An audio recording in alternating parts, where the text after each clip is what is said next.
SSC के प्रश्नों को बिल्कुल सिंपल तरीके से बनाना जानते हैं या वो प्रश्न कैसे बनते हैं इसको समझते हैं। आइए इस वीडियो में देखते हैं कैसे बनाया जाता है। हाँ, मैं एक चीज और बता दूं कि प्रश्नों को परीक्षाओं के लिए और उसी दृष्टिकोण से सामने लाता हूं। ये पूछे गए प्रश्न हैं जिन्हें आपको बनाने आना चाहिए। 16 आदमी किसी कार्य को 16 दिन में करते हैं। बहुत अच्छा। कार्य शुरू करने के यानी कि जब प्रारंभ हुआ तो 4 दिन बाद और 8 आदमी आ गए, कार्य शामिल में माने कार्य में शामिल हो गए। शेष काम कितने दिन में पूर्ण होगा? ध्यान दीजिए, 16 आदमी किसी काम को 16 दिन में करते हैं। जब काम 4 दिन हो गया तब 8 आदमी और आ गया, यानी कि बचा दिन कितना? बचा बराबर 24 दिन, नहीं बचा 12 दिन। 12 दिन क्यों? क्योंकि 16 दिन में काम होना था, 4 दिन हो गया। बचा आदमी, बचा काम, उसको समय मान कर चलिए। आदमी बराबर कितना हो जाएगा? तो 16 आदमी तो पहले से था, 8 आदमी और हो गया, यानी कि 24 आदमी हो गया। बस समझ रहे हैं ना? 24 आदमी हो गया। अब कितना दिन में हो जाएगा काम? तो लिखेंगे शेष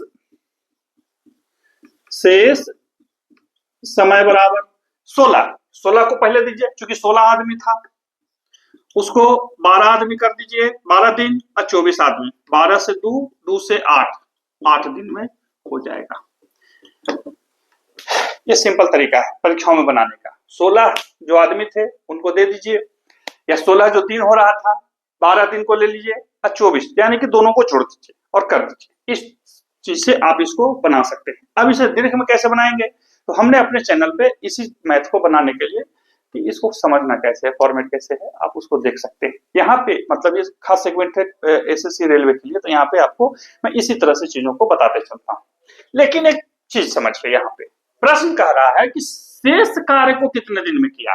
तो शेष तो हमने निकाल दिया 8 दिन में, लेकिन यदि यही पूछ देता कि पूरा काम को पूर्ण होने में कितना समय लगा, काम को पूर्ण होने में कितना समय लगा, तो वहां पर फिर ध्यान दीजिएगा कि 4 दिन वो पहले भी किया था और 8 दिन अभी हो गया, तो यानी कि 12 दिन। ऑप्शन में 12 दिया हुआ है लेकिन लगाना नहीं है। हमसे पूछ रहा है कि शेष कार्य कितने दिन में हुआ, तो 8 दिन में। समझ रहे बात को? फटाफट अगले हिसाब को भी देखते हैं।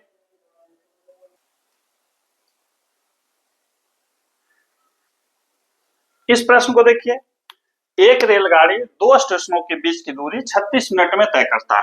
एक रेलगाड़ी है, मतलब ऐसे ऐसे करके रेलगाड़ी है, इतना बताने का तो जरूरत नहीं है। रेलगाड़ी है ए और बी, 2 स्टेशनों की दूरी, ठीक है, 36 मिनट में तय करता है। उनके चाल में 14 किलोमीटर प्रति घंटा की कमी कर दी जाए तो वह उसी दूरी को 50 मिनट में तय करता है। बहुत सुंदर। वह दूरी क्या है? देखिए, इस तरह के जब प्रश्न आए तो बहुत ज्यादा ध्यान को क्या कहते हैं, इधर उधर नहीं करना है। सबसे पहले देखिए, कुछ नहीं माना, कहीं कह रहे श्रीमान वैसे बता दीजिए ना एकदम शॉर्ट में, तो नहीं वैसे नहीं बताएंगे। जहां पर संभव है बता दूंगा, जहां पे संभव नहीं है बेस फॉर्मेट में बता दूंगा, ताकि कभी भी लाइफ टाइम कभी भी नहीं भूले। देखिए, माना दूरी बराबर इतना, तो समय कितना लग रहा है उसको? 36 मिनट।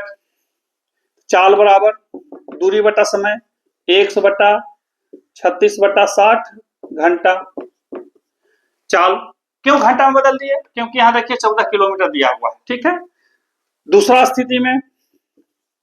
में 100 बटा 36 नहीं, वो कितना है, 50 मिनट हो गया ना, उसको तो 50 कर दिया है, तो हम उसको कर देते हैं 50 बटा क्या 60, 50 बटा 60, ठीक है, कोई दिक्कत? देखिए, माना दूरी बराबर 1, समय दोनों में दिया हुआ है, समय एक में 36 मिनट दिया हुआ है और एक में 50 मिनट दिया हुआ है, तो चाल हो जाएगा इतना और दूसरी स्थिति में भी चाल इतना।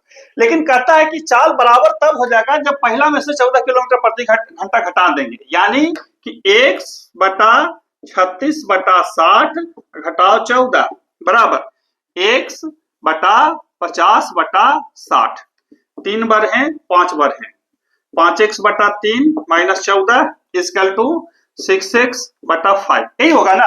हल कीजिएगा तो यही होगा। हम हट गए, एकदम हट गए, ठीक है। अब इसको उल्टा पलटा कर लीजिए, यानी कि 5x बटा 3 माइनस 6x बटा 5 इक्वल टू कितना?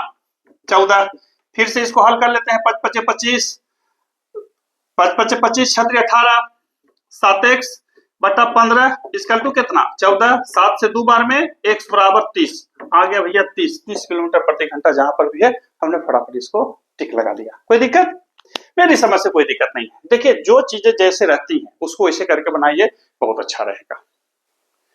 इस प्रश्न को देखिए, अलजबरा का प्रश्न, बहुत सुंदर प्रश्न है। प्रश्न क्या कह रहा है कि यदि a बटा b बराबर 4/5, b बटा c बराबर 15/16, तो c square minus a square बटा c square plus a square बराबर 1। देखिए, यहाँ पे b गायब हो गया। b क्या हो गया? गायब हो गया, खत्म हो गया। तो हमको भी b को खत्म कर लेना है। हम ऐसे लिखेंगे a बटा b गुने b बटा c बराबर क्या हो जाएगा? a बटा c। हो गया या नहीं होगा? तो हम इसी को बैठा लेते हैं। 4/5 गुने 15/16 बराबर a बटा c। 4 से 4 बार में, 5 से 3 बार में, 3/4 बराबर a बटा c। आ गया।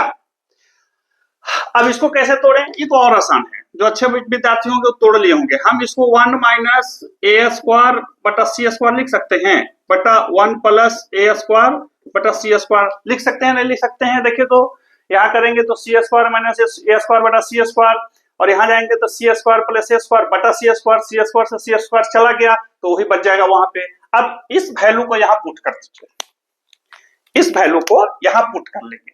1 माइनस a स्क्वायर बटा c स्क्वायर 3 तिहाई 9/16, टोटल का बटा 1 प्लस 9/16, 16 9 25, और कितना ही हो। तो जब आपने इसे हल किया तो क्या मिला?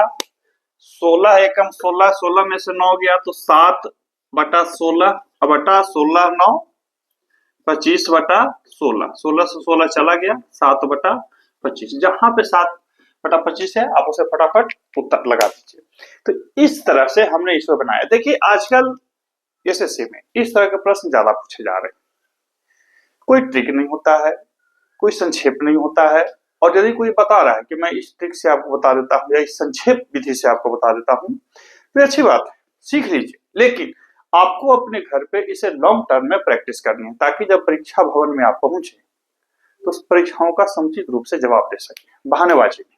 चलिए, अगला प्रश्न को भी फटाफट देख लेते हैं। इस प्रश्न को देखिए, ये अनुपात समानुपात से पूछा गया प्रश्न है, और इसे तो बनाने का कोई जरूरत ही नहीं है।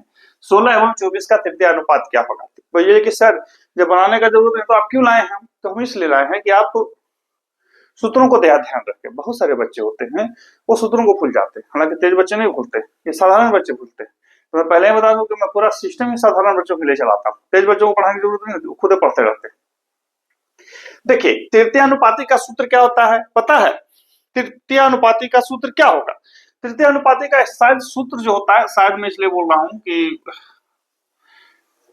मेरा मत जैसे मैं बोलूं उससे कोई दिक्कत नहीं है। बी स्क्वायर बटा ए। यहाँ ए है 16, बी है 24, तो हो जाएगा बी स्क्वायर, यानी कि 24 गुने 24 बटा 16, 2 8 3 8 2 से 12 36, 36 जहां पर भी है हम वहां उसको आंसर लगाते हैं। तो इस तरह से हमने इसको बना दिया। लेकिन जिन्हें सूत्र नहीं याद है वो क्या करें? मैंने पहले ही बोला कि मैं साधारण बच्चों के लिए ला रहा हूं या बनाता हूं। वो क्या करेंगे?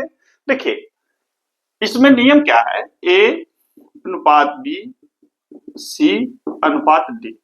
पहला और चौथा का गुणनफल बीच के दोनों के गुणनफल को बराबर होना चाहिए। बाह्य दोनों पदों का गुणनफल अंतः दोनों पदों के गुणनफल के बराबर होना चाहिए। यहाँ तृतीय अनुपाती पूछ रहा है, इसका मतलब हो गया कि बी को ही दोहरा दिया गया। ठीक है ना? बी को ही दोहरा दिया गया, ऐसे इसमें रहता है। ठीक है, तो अब इसको कैसे हम लोग इसको बना सकते हैं? सो बताइए, इसको हम लोग कैसे बना सकते हैं? तो इसका मतलब हो गया कि आपको इन दोनों को गुना कर देना, बटाई कर देना। कैसे मान? तो सी कहां चला गया भैया? ये सी कहां चला गया जब ये दोनों को रख दिए? तो नहीं, ऐसा कुछ नहीं। इसमें ये जो बी है ये 24 है, ए जो है वो 16 है। ठीक है, तो इसको निकालने के लिए हम इसे यहां एक्स लिख देते हैं, बी ए। अब देखिए, ए गुने एक्स बराबर बी गुने बी, हुआ या नहीं हुआ? एक्स बराबर बी स्क्वायर बटा ए, हुआ या नहीं हुआ?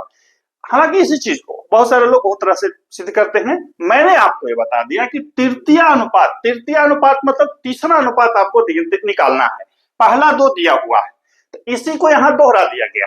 पहला 2 दिया हुआ है, फिर तीसरा निकालना है, तो हमने निकाल लिया। अब आपसे पूछ सकते हैं कि अरे समाज तो चौथा है, सी जो है वो तो चौथा है, हम तीसरा कैसे पहुंचे? सवाल आपको वाजिब है, लेकिन इसका डिटेल जो है हमारे अनुपात से अनुपात वाले सेगमेंट में मिलेगा। यहाँ पे मैं नहीं बताऊंगा, वीडियो लंबी हो जाएगी, जरूरत उसके नहीं। मैंने जो बताया उसको समझिए। हाँ, फिर से अनुरोध करूंगा कि जैसे मैंने 4 प्रश्न है, आप 4 प्रश्न नहीं बनाएंगे, आप घर पे बैठ के कम से कम 40 प्रश्न बनाएंगे एक खंड का, तब जाके आपको चीजें व्यवहारिक रूप से समझ में आएंगी। फिर मिलते हैं अगले वीडियो में, तब तक के लिए गुड बाय।